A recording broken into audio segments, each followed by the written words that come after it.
Welcome, beautiful human being, to this podcast episode. I wasn't supposed to record today, but I got ready before and I was like, since I'm ready and I have time, let me share this information that I feel called to share that comes also from my spiritual guides for the time that we are gonna enter in 2026. Welcome to Queendom Sensible, the podcast where we honor energetic sensitivity in all its expressions.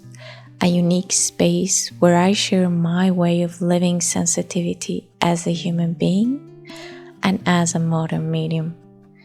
My name is Andrea Tamaro, and before we begin, I would like to invite you to arrive in this space through breathing with me.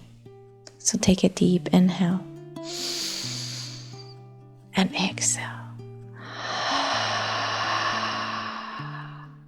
I will mix this with my own experience because as I receive the information of my spiritual guides, then it goes through the filter of my life experience, and that's what I share with you in this podcast. It is meant for the people that feel differently, that are aware they have the capacity to perceive what is not physical. And if I'm honest with you, I believe every single person on the planet has that capacity to perceive what is not physical. And we are slowly awakening to that perception, where the being becomes more important than the doing.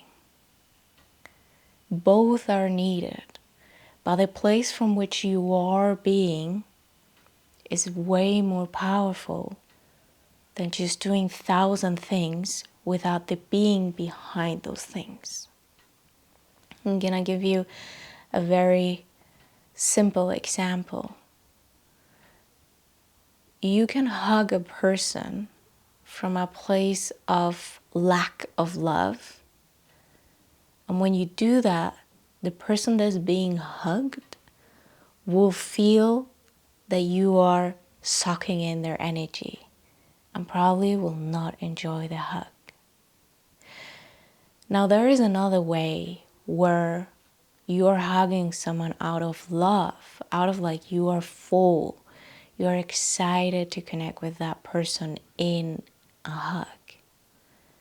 In that moment, the person that's being embraced by you will feel the love that you are overflowing them with.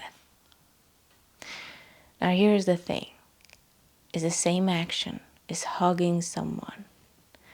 Now, the place from which we are doing it is completely different.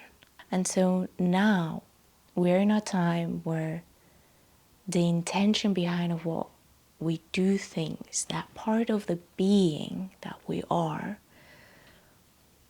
can be felt so much more, can be experienced so much more, so that it becomes so much more important to work on that, to work on the inner side of yourself, where we get the layers of that your mind has put throughout your experience to let your light shine.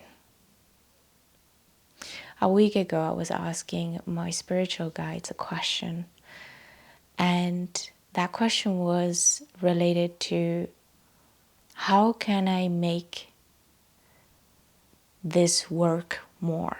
How can my work reach more people? And they said, the work that you do is like your body is the structure of the house. Your soul is inside. And your soul is always shining. Your soul is also your being. And what you do here on earth is allowing that light to go through the windows of that house And every house will look differently. Every house will have bigger windows, smaller windows, because we are not meant to be the same. We're not meant to do the same. That's why there is so much variety in the world. And also why we are called to be more us than ever. Because throughout our individuality, we see the oneness that we belong to. I want people around me to be different than me because they give me a different perspective, and that helps me see myself. I'm also in human design a mental projector, so I see myself through others. But the thing is, in order for your light to reach outside, the only way you become this magnetic, this your light attracts, is when you clean the windows. So how do you clean them? You take product in your hands and mop, and then you mop them, clean them, so your light can shine through. The dirtiness in the windows is your mind clocking those beliefs and views of life that you are either taking from other past lives, or you have taken from your culture, your upbringing, your environment. And now the reality that you live in is showing you the dirt. So every time you are emotionally triggered, you have the opportunity to see that dirt and decide to shift it. Now, as we enter a time where the being becomes more important, because the doing is partially going to be substituted by AI or whatever comes, we do less, so we have to be more, so that you light, your being, can expand and bring what it came here to do. So you came to live this time on earth for a specific reason. We all have. Our soul designed a very specific plan with its specific lessons with our spiritual guides. So that's why I connect with my spiritual guides when I'm lost, because they know the information I need to move forward. So asking questions becomes such a powerful tool, because it means you are ready to see differently. But most important, you are aware that there is a way out of your current perspective. We cannot see another perspective if we are not ready to ask the question. So asking the question means already that you are ready to shift and change. And most likely the reason why you're watching or listening to my words right now. I'm so sure of this. And I hope you can feel this in your body as well. So here is the thing. In a time where the doing that we have currently, some of it will fall apart. We will feel lost. Now, this is not a bad thing. But why do we feel lost? It's important to understand, because understanding gives us peace and gives us also the puzzle pieces for our next movements. So we feel we have lost something when we had something and then it's gone, and then an empty hole in our life is left. What we do with it defines who we are. And that who we are is also defined in a way by the dirt that we have in our windows. So it's okay to grieve that we have lost something. That could be a partner, that could be a job, that could be a house, it could be anything that has a big meaning for you. We had it, it goes away. In a way, there is a hole, and we feel lost because that thing is what we allowed us to define who we are. And that is what we have to let go with that thing getting out of our life. Understand that we are not that thing.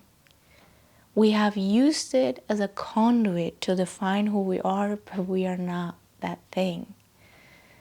And I'm not saying this is easy to detach, because as human beings, we are made to attach ourselves to things so we can experience ourselves with and without. And it is in that space where we don't have it any longer that we get the opportunity to reframe and rediscover who we are. That thing that was there for a very long time, or maybe a short time, but we got very attached to it, had a very specific reason in your life experience. It came here to teach you something, to bring you something. And at the same time, the moment it goes,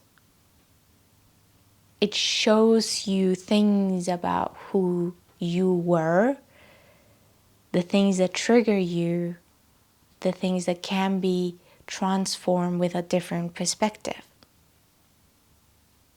So let me be a little bit more down to earth with a few examples.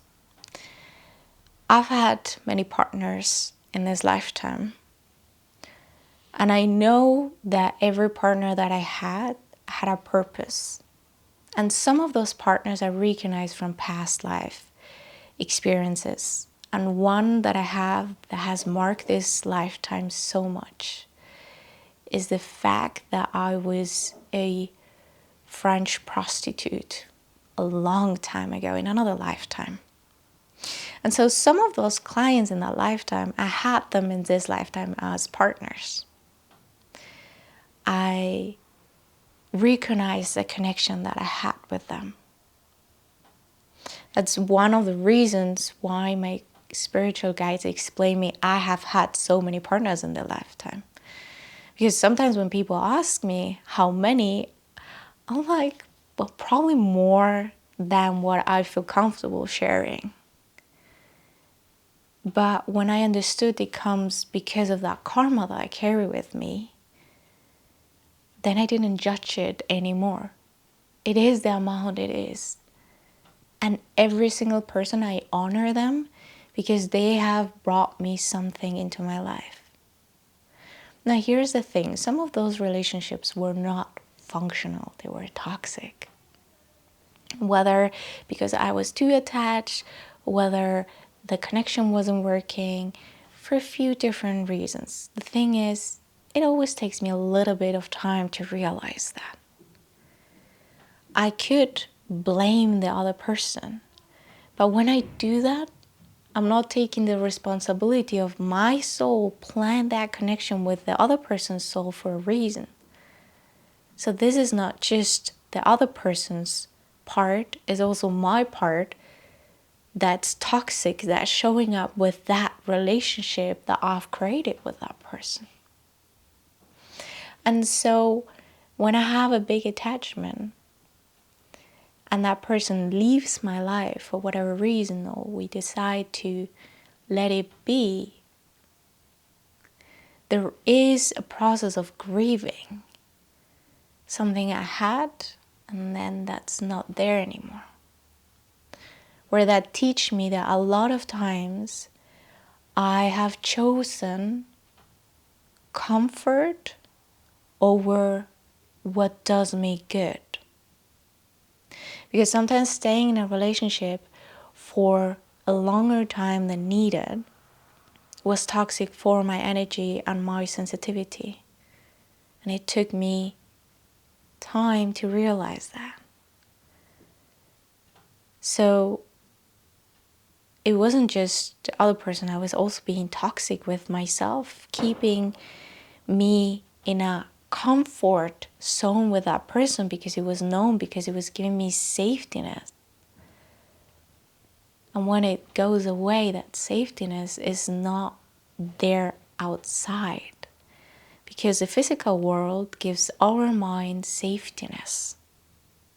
But in a way, when they leave, the safetiness goes. So it's an illusion. This safetiness doesn't come from what we have or who we have around. It's more of the inner safetiness that we feel that will create automatically the outer safetiness. The outside reflects who we are being right now. And there is the part of who we are in our being is light. But then the part of who we are is reflected by reality, and we need that feedback in order to clear our windows and make them very shiny. So everything that triggers you is there to clean your window. You have that opportunity. So every time a partner wasn't there in my life anymore, I had this opportunity to create stability for myself in a different way. And it took me time to realize this. Now, when it's a job or a house, you also get the opportunity to create stability in a different way that you haven't created before. But I want to share with you in that sense is like your soul designed that situation for you to experience it, not because it wants you to suffer, but suffering is one of the things that makes us evolve, that makes us get out of our comfort zone. Because as I said before, when I'm comfortable with someone, I put that sometimes above doing the right thing for me. So when I started my sensitivity opening up, connecting more, I started to realize the places where I was not doing the right thing for myself and my energy and who I am. And I had to let go and cut out certain things. But that was a lesson for me. And when I don't cut things, eventually life makes it happen for me, so that I can expand and learn the lesson, because every lesson expands my light, because it cleans my windows so that my light can shine through stronger and I can bring in what's meant for me in this lifetime. But also I have a stronger connection with my life path. And it makes me see what is for me and what isn't. Every loss is an opportunity. You get to grieve the loss, but then you also have the opportunity to pick yourself up and say, okay, how am I going to walk this? If this is a blessing for me for this lifetime, what is the blessing in this situation?